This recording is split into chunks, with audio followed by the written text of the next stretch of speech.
आज हम इस लेक्चर में एक्सरसाइज 1.2 करेंगे, क्लास 10 एनसीईआरटी सीबीएसई का। तो आइए देखते हैं पहला क्वेश्चन क्या है। क्वेश्चन नंबर 1 है, prove that √5 is irrational number. ठीक है, देखो ये जो एक्सरसाइज है यहाँ से 3 मार्क्स आएगा ही आएगा। यहाँ से क्या 3 मार्क्स आएगा ही आएगा, हर बोर्ड के पेपर में देखा गया है। ठीक है, तो आइए इसको करते हैं। Prove that √5 is irrational number. तो इसको हम लोग कॉन्ट्राडिक्शन मेथड से करेंगे। तो क्या है कॉन्ट्राडिक्शन मेथड, क्या बोलता है कि let √5 be a rational number. ठीक है, अब हम लेंगे, अगर √5 रेशनल नंबर है तो √5 किसके बराबर होगा, a/b के बराबर होगा। किसके बराबर होगा, a/b के बराबर होगा। ठीक है, a/b के बराबर क्यों होगा, क्योंकि रेशनल नंबर a/b के फॉर्म में लिखा जाता है, और जहाँ पे a and b are integers, ये लिखना आप।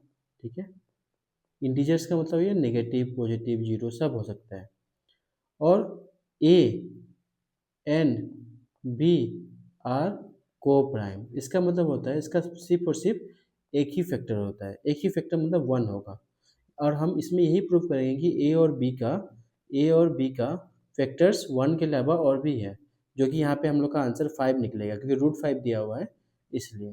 ठीक है, और यहाँ पे लिखेंगे b not equal to zero. जो b है कभी भी जीरो नहीं हो सकता, क्योंकि देखो और कोई भी नंबर है 0/0, इसको हम लोग बोलेंगे नॉट डिफाइंड। क्या बोलेंगे, नॉट डिफाइंड, अगर क्योंकि b जीरो है। अगर 5/0 नॉट डिफाइंड। ठीक है, अब देखिए हम लोग जो कोई भी नंबर लिखते हैं 5, क्या 5 के नीचे जीरो है या 1 है, ये 1 ऑटोमेटिकली रहता है। अगर हम यहाँ पे जीरो लिखते हैं तो ये नॉट डिफाइंड है और ये डिफाइंड है। ठीक है, क्या ऊपर में 0/1 क्या ये डिफाइंड है, हाँ ये डिफाइंड है, क्योंकि b जीरो के बराबर नहीं है। अब हम लोग क्या करेंगे, देखो ये b इधर में मल्टीप्लाई हो जाएगा, तो ये हो जाएगा √5b इक्वल टू a।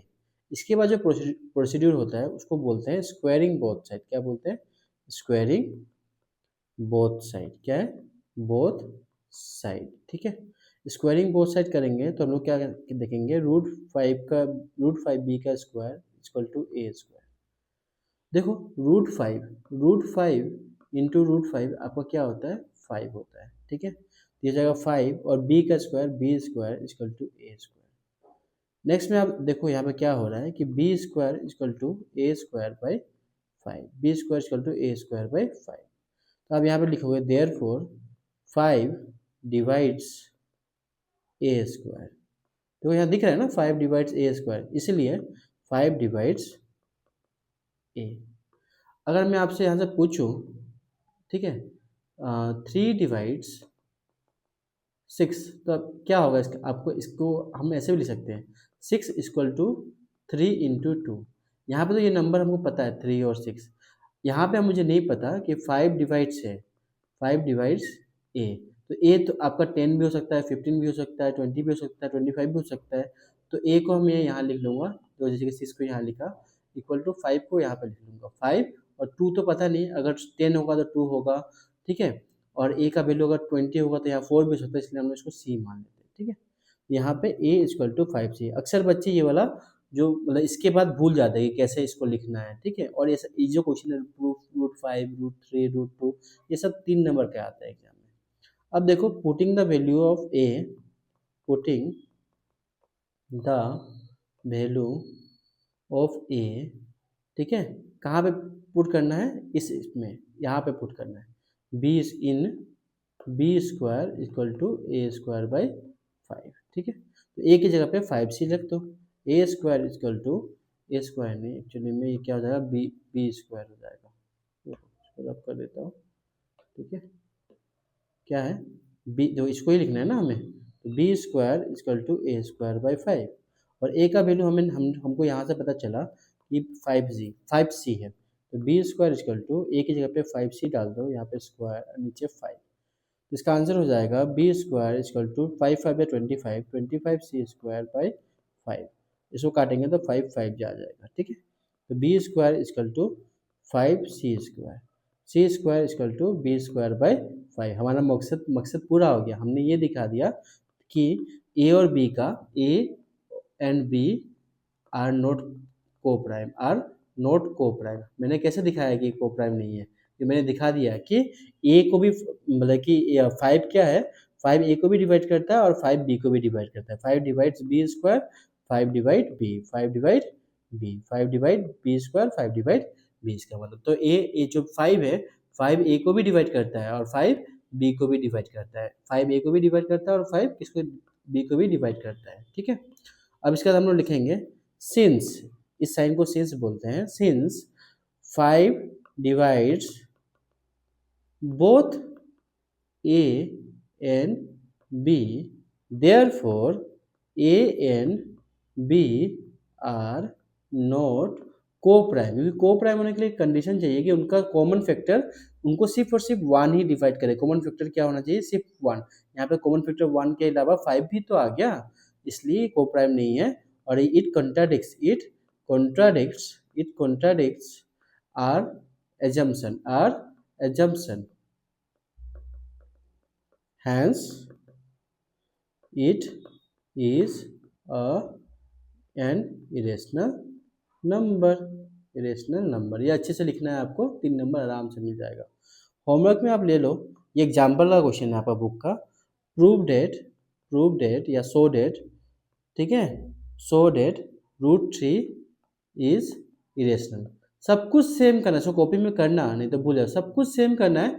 बस यहाँ पे देखो, यहाँ पे जैसे कि 25 आ गया ना, यहाँ जैसे कि 25 आ गया, यहाँ पे आपका 9 आ जाएगा वहाँ पे, और कुछ नहीं आएगा √3 के लिए। और क्वेश्चन नंबर 3 भी आप लिख लेना, प्रूव डेट √2 इज इरेशनल। ठीक है, इसको करना जरूर कॉपी में, तभी आपको समझ में आएगा। इस एक्सरसाइज करने से, इतना इजी एक्सरसाइज करने से आपको 3 नंबर मिल रहे हैं, आप सोच भी नहीं सकते हो। ठीक है, अब हम नेक्स्ट क्वेश्चन करते हैं। नेक्स्ट क्वेश्चन तो बहुत इजी है। क्वेश्चन नंबर 2 बोला है प्रूव डेट 3 + 2√5 इज इरेशनल। ये आपको अगर एग्जाम में आता है तो 2 नंबर का आएगा। क्यों आएगा 2 नंबर का? क्योंकि इसमें ज़्यादा झमेला नहीं है, आप डायरेक्टली लिख दोगे। अगर ये 5 नंबर का आएगा, 5 नंबर का आएगा, तो आपको √5 को पहले प्रूव करना पड़ेगा कि वो इरेशनल है। यहाँ पे हम मानते हैं, यहाँ पे हम अज्यूम करते हैं कि √5 क्या है? इरेशनल है। यहाँ पे अज्यूम करते हैं कि √5 क्या है? इरेशनल है। ठीक है, √5 इज इरेशनल। ठीक है, हम लोग मानेंगे लेट 3 + 2√5 इज रेशनल। ये हम लोगों ने ले लिया। ठीक है, अगर 3 + √5 रेशनल है तो किसके बराबर होगा? a/b के बराबर होगा, जहाँ पे a and b are integers और a and b are coprime, ये लिखना। ठीक है, और b ≠ = 0, ये 3 कंडीशन लिखना। अब देखो, मैं सबको उस तरफ मतलब कि ये कर दूंगा, उस तरफ ले जाऊंगा, ये सारा चीज़ को मैं उस तरफ ले जाऊंगा और 5 को यहाँ अकेला छोड़ दूंगा। देखो 2√5 = a/b -3, क्योंकि यहाँ +3 था, ये इक्वेशन के उस तरफ जाएगा, तो -b में आ जाएगा। अब देखो √5 क्या हो जाएगा, यहाँ पे 2√5 लिख देते हैं, तो ये अगर यहाँ पे नीचे 1 है, ये दोनों का एलसीएम लोगे तो क्या आएगा? b आएगा, तो यहाँ पे a -3b हो जाएगा। ठीक है, नेक्स्ट लाइन में क्या लिखना? √5 = a -3b बाई, ये 2 जो है यहाँ मल्टीप्लीकेशन है ना, यहाँ पे मल्टीप्लीकेशन यहाँ पे आएगा तो कोर्सपोंडेंट डिवाइड हो जाएगा, तो ये हो जाएगा 2b। अब इसके बाद आपको लिखना है, इसके बाद क्या लिखना है कि इसको रीअरेंज हम लोगों ने कर लिया। इसके बाद आप लोग लिखना है सिंस a b 3 and 2। देखो a हमने माना था, a हमको पता है कि इंटीजर है, b भी इंटीजर है, और 2 और 3 तो इंटीजर होता ही है। इंटीजर में क्या आता है? नेगेटिव और पॉजिटिव सारे नंबर आते हैं, 0 -1 2 3 5 इन्फिनिटी तक सारे नंबर इंटीजर्स में आ जाते हैं। तो इसको हम लोग क्या बोलेंगे? आर इंटीजर्स, ये इंटीजर्स है। देयरफॉर क्या बोलोगे? Therefore a -3b/2b is rational. लेकिन बताओ, ये अगर रेशनल है तो √5 भी रेशनल होना चाहिए, क्योंकि ये इक्वल के बराबर है। किसके बराबर है?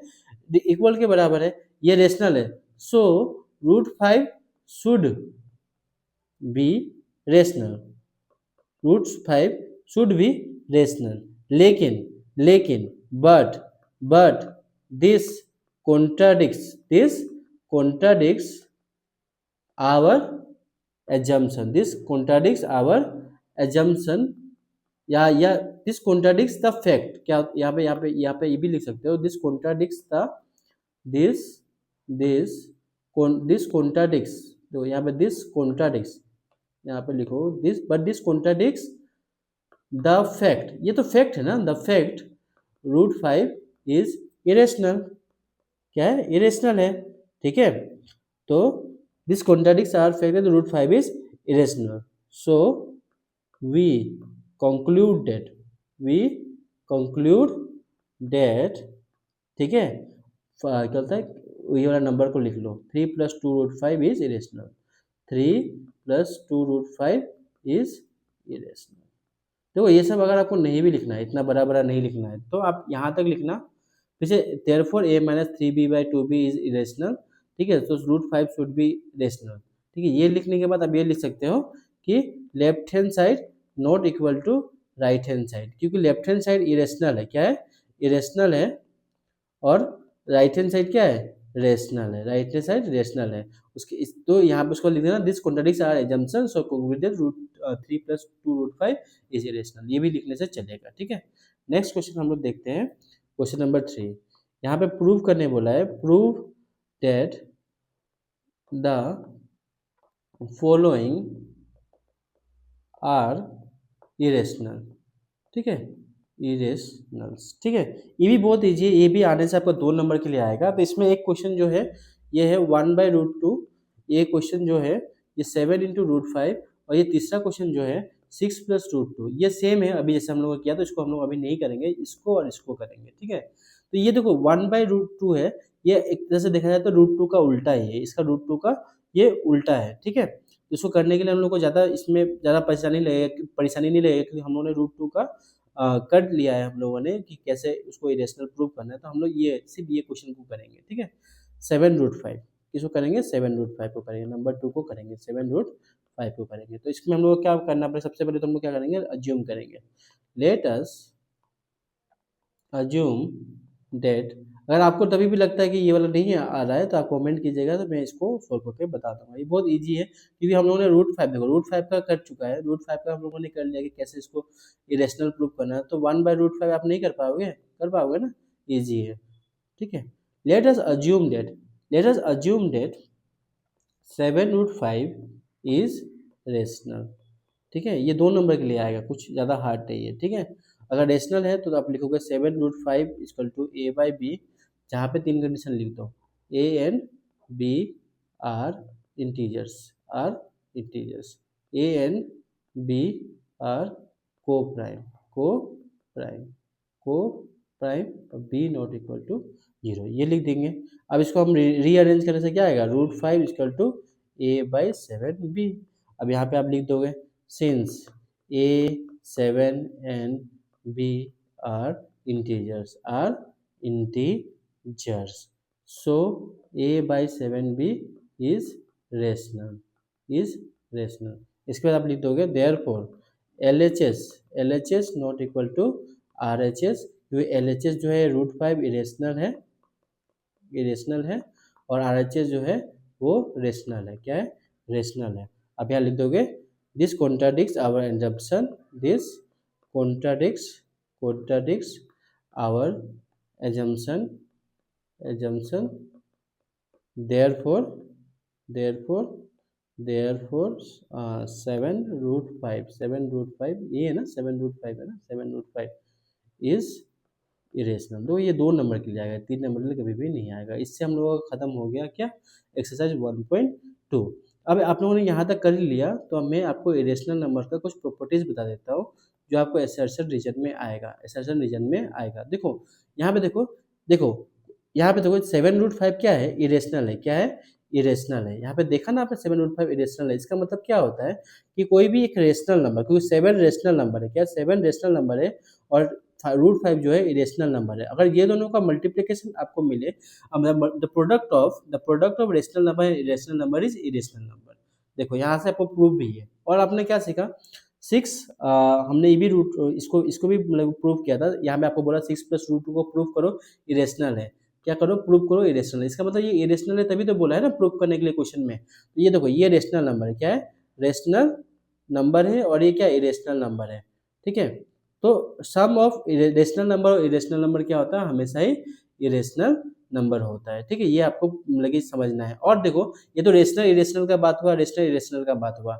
अगर यहाँ पे आया इरेशनल इरेशनल, क्या आया, इरेशनल प्लस इरेशनल, क्या होता है, इरेशनल प्लस इरेशनल अगर हम लोग देखेंगे तो देखो √2 प्लस √2 क्या होगा, 2√2। ये भी हमारा क्या आंसर आएगा, इरेशनल आएगा। लेकिन ये हमेशा ऐसा, ये जो कंडीशन है हमेशा करेक्ट नहीं है। देखो इरेशनल प्लस इरेशनल का कंडीशन देखो, अगर ऐसा दिया होगा, इसको काट देता हूँ, √2 प्लस माइनस √2, जो कि आंसर जीरो आएगा, कि प्लस माइनस करते हैं माइनस होगा तो ये जीरो आएगा। तो जीरो क्या है, रेशनल नंबर, क्या है, रेशनल नंबर। इसी साल आपका एक क्वेश्चन आया 2026 में कि the sum of two irrational number is always a irrational number, नहीं, मे बी अ इरेशनल और रेशनल नंबर, ठीक है। इसमें से और हम लोगों को क्या जानना है कि इतना तो अब हम लोगों ने समझ लिया इरेशनल और प्लस इरेशनल क्या होता है, √2 प्लस √2 ये है, ठीक है। अब आपको देखो इरेशनल इंटू इरेशनल क्या होता है, इरेशनल इंटू इरेशनल क्या होता है, ठीक है।